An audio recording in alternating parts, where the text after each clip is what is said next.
Pendek kata nama, kata manusia ni tak boleh lari.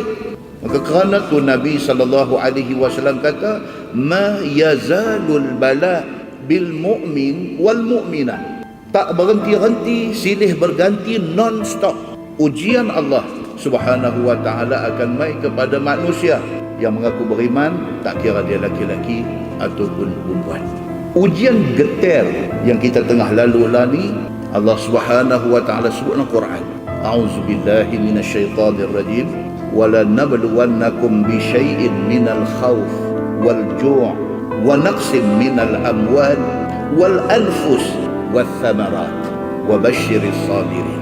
Ayat 155 surah Al-Baqarah.